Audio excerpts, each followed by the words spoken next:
آقای مهران عالیپور، سومین تورنمنت فوتبال جام همبستگی رو داریم برگزار میکنیم. امروز روز فینالش است. راجع به این تورنمنت صحبت بکنید که چند تا تیم شرکت کردند، از چه رده‌های سنی بودن و چی گذشته امسال و مقایسش با تورنمنت سال قبل.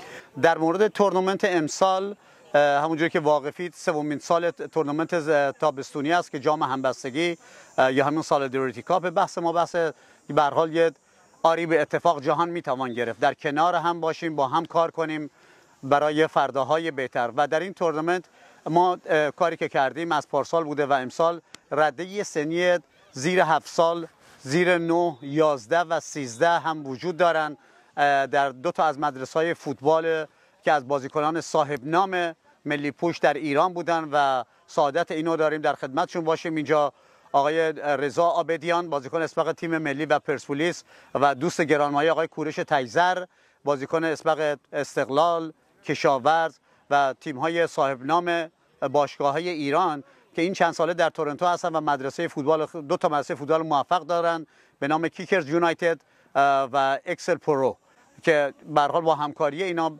سعی کردیم در سن‌های مختلف و یه سن اوپن داریم کوهد که دو تا دختر داشتن امسال و رده سنی 40 به بالا و رده سنی 55 به بالا. سعی کردیم که این جنریشن های مختلف خانواده ها در کنار هم باشن تا بتونیم به هم نزدیکتر شیم و در کنار هم مکمل هم باشیم و یاری رسون باشیم به جامعه ایرانی کانادایی در اینجا. امسال به نسبت سال گذشته، پارسال و سال قبلش من دیدم که تعدادی از دخترای جوان هم تو این تیم‌های مختلف شرکت داشتن.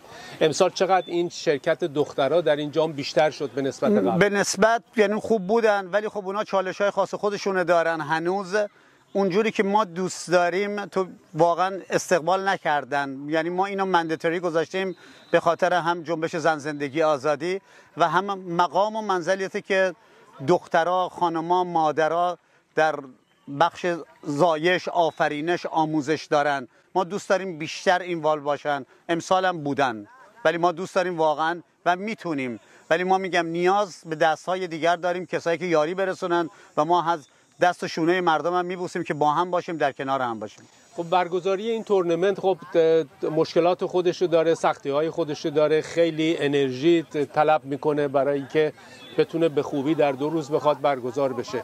شما وقتی که در این 3 سال دارین نگاه میکنید چقدر حمایت کامیونیتی بیشتر شده برای یه برگزاری بهتر و گسترده‌تر این تورنمنت؟ من انتظاراتم بیش از ایناست و میگم الان امکان داره به خاطری که بعضیا لانگ ویکند یا یه سری دیستنسه، ولی خب این فسیلیتی که ما اینجا داریم در کزویک جای دیگه نمیتونیم به دست بیاریم و اینجا هم که میدونید بخش شرایط آب و هوایی هم هست.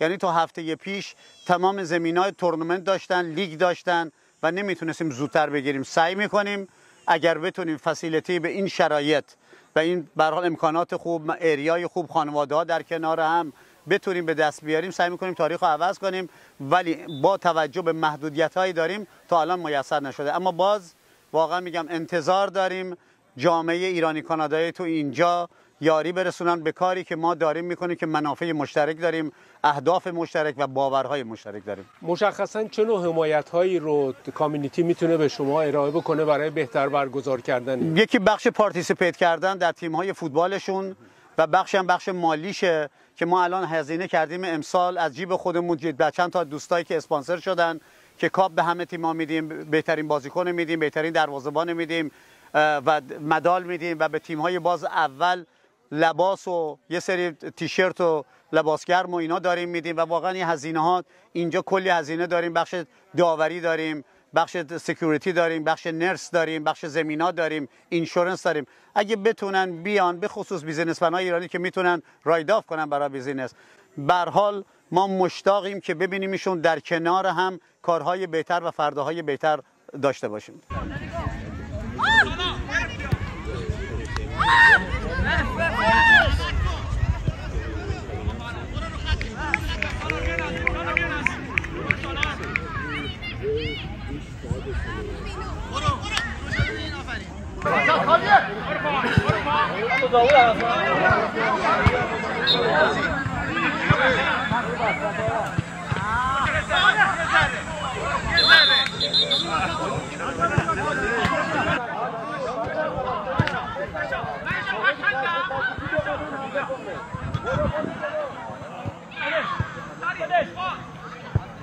شما وزیر کودکان خانواده استان اونتاریو دولت اونتاریو هستید. امروز اومدید برای فینال جام همبستگی فوتبال، تورنمنت ساکر سومین سالشه که داره برگزار میشه. این 3 سال شما چجوری دیدید این فعالیت ها رو؟ خب اول از همه میخوام از تمام ارگنایزرها تشکر بکنم برای اینکه کار بزرگیه که این ایمپلمنت کردن و ستاپ کردن این تورنمنت. چقدر آیدیای قشنگی بود. الان این 3مین سالشه همینطوری که شما گفتین و همینطوری که میبینین هر سال بزرگتر و بزرگتر و بزرگتر میشه و امسال همینطوری که میبینین خیلی جوانترها اومدن تو این تورنمنت دارن اینوالو شدن. این چقدر قشنگه چون این هم فیزیکال اکتیویتی رو پروموت میکنه، هم کامرادری، هم که با هم بودن رو پروموت میکنه و این همبستگی یه چیز خیلی مهمیه و این مخصوصا الان و مخصوصا برای جنریشن های جوان این اینیشیتیو خیلی مهمیه و چند تا ایریا رو کاور میکنه. وزارتخونه شما مهمترین وظیفه‌اش رسیدگی به مسائل خانواده و کودکانه. چه برنامه‌های امسال تازه دارید برای اینی که بخواید مسائل خانواده ها و به خصوص کودکان رو بیشتر گسترش بدید؟ خیلی مهمه. از این ما وقتی با Ministry of Children و با یوث رو میخوایم سپورت بکنیم نگاه میکنیم ببینیم چی جوری ما میتونیم بیشترین ایمپکت رو بتونیم در دست بگیریم و چی جوری میتونیم پروگرام رو آفر بکنیم که اونها ایمپکت زیادی رو بچه ها داشته باشه. Education, prevention که بتونن هر اینیشیتیوی رو میخوان پارتیسیپیت بکنن بتونن thrive بکنن، بتونن succeed بکنن و این فقط بچه ها اون of course اینیشیتیو هم depending on چند سالشون باشه فرق میکنه. این سکیل میتونیم بکنیم پایین، بیشتر، کمتر و این فوکس ماست توی این مینستری که بتونیم تا اونجا همه جور اینیشیتیو بذاریم که بچه ها بتونن سپورت بشن. کامیونیتی های مختلف چجوری میتونن به شما به دولت بخوان کمک بکنن برای اینکه این پروگرامایی که شما به هر حال تهیه میکنید بیشتر بتونه گسترش پیدا بکنه و بهتر اعمال بشه؟ خب هرچی بیشتر ما پروگرام‌ها رو پروموت بکنیم و مردم بدونن راجع به این پروگرام‌ها بیشتر میتونن اکسسش بکنن. بیشتر از پروگرامایی که ما اینیشیت میکنیم و through service providerهای تو پروینس اینا رندر میشن سپورتشون و خیلی مهمه کسایی که هر سپورتی لازم دارن بتونن با این سرویس کوردینیتورها بتونن ریچ اوت بکنن که اونو بتونن اکسس بکنن چون همینطوری که شما میدونین سپورت برای یک نفر شاید فرق بکنه. جایی که هستن اون سپورتشون شاید باید فرق بکنه. مثلا سپورت تو نوردن انتریو یا جاهای رورال کامیونیتی های انتریو فرق میکنه شاید تا با داونتاون تورنتو. سو هر سپورتی باید کیتر بشه برای ایندیویدوال و برای اون فامیلی. سو خیلی مهمه که ریچ اوت بکنن به سرویس پرووایدرهای ایریاشون. کامیونیتی ایرانی طبعا چون شما به هر حال اوریجین ایرانی دارید انتظاراتشون شاید بیشتر باشه. شما چجوری میبینید نیازهای کامیونیتی ایرانی رو در مورد مسائل خانوادگی و مسائل بچه‌ها بکنید؟ خب کامیونیتی ایرانی ها هم عین کامیونیتی های دیگه وقتی میایم اینجا چالش هایی هستش که مثل کامیونیتی های دیگه باید ادرس بکنیم. ما خودتون میدونید کالچر جدید هست، کشور جدید هست، لنگویج جدید هست. خب این چالش ها رو ما باید بیشتر کار بکنیم که بتونیم سپورت ها رو ایزیلی اکسس بکنن که اون اونرس نباشه برای فامیلی ها که میخوان این سپورت ها رو بگیرن.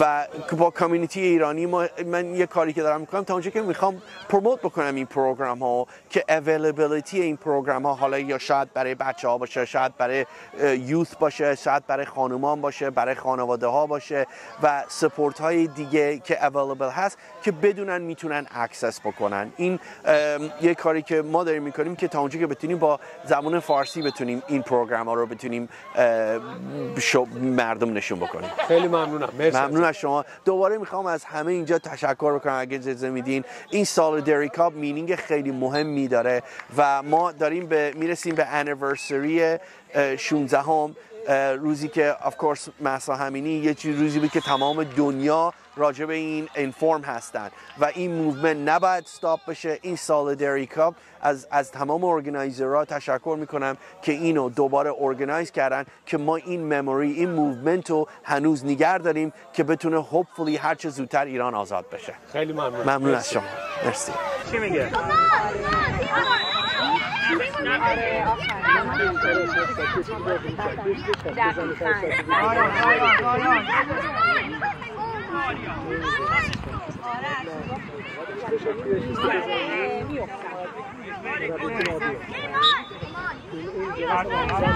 یه بار دیگه لباس ورزشی تو زمین ورزش سال قبل نبودی، امسال اومدی، چی شده با؟ حالا پارسال هم بودم ولی بازی نکردم. امسال متاسفانه بچه‌ها کم بودن و در نتیجه گفتم یه کمکی بکنم، یه پایی به توپ بزنم و خب چند تا گل زدم این وسطی. خب این جام همبستگی، این تورنمنت رو واقعا چجوری می‌بینی؟ چقدر شما داری هم با کامیونیتی در ارتباط هستی، هم با بچه‌هایی که ورزش می‌کنن، خودت هم اهل ورزش هستی، چجوری می‌بینی این داره چجور می‌گذره این جام به نظرت؟ خیلی عالی، واقعا من خوشحالم که هر سال میام اینجا و جمعی به این بزرگی در سنین مختلف، گروه‌های زن، مرد، بچه، بزرگ، مثل من، پیرمرد، همه دور هم جمع میشن و واقعا 2 روز خوش بهشون میگذره، لذت میبرن، در کنار همن و خب برای یک علت خیلی خوب، غیر از این که کامیونیتی خب یه کاری جمعی داره میکنه و کامیونیتی به هم دیگه نزدیک میشه، به خصوص کسایی که علاقه به ورزش دارن، یک خب علت خیلی مهم و اساسی هم داره و اون یادآوری جنبش زن، زندگی، آزادی، اینکه ما تک تک عزیزانی رو که از دست دادیم تو این جنبش به یادشون هستیم و این واقعا ادامه میخوایم بدیم. همونطوری که سال 67 رو به یادمون هست، بعد از این همه سال برنامه میذاریم، در موردش صحبت میکنیم، میخوایم این حافظه حفظ بشه.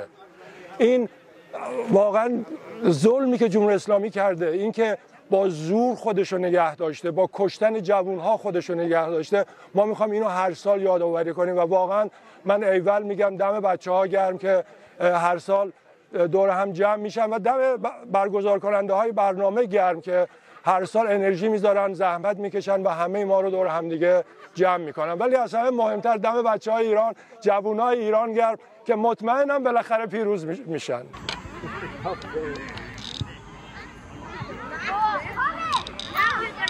برو جلو، رایان برو جلو، برو جلو، برو جلو.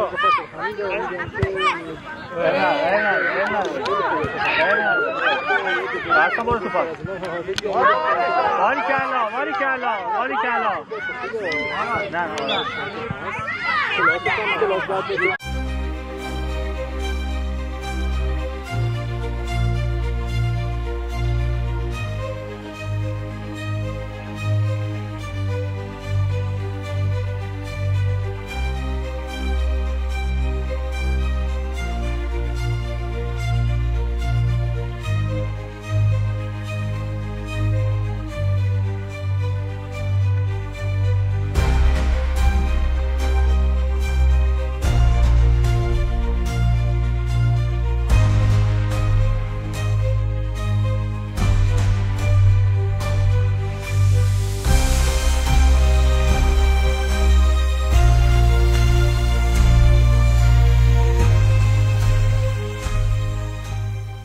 و امیدوارم که نوجوانهای ما هم قدر این ایام رو بدونن که زندگی و آینده مال اونهاست. هرچی بیشتر بتونید درس بخونه، study as much as you can, work as much as you can, and enjoy nice weather, do sports, but in the meantime do some community work as well, particularly when it comes to the Canadian community work as well as your motherland. Don't forget Iran, that's the land of your parents.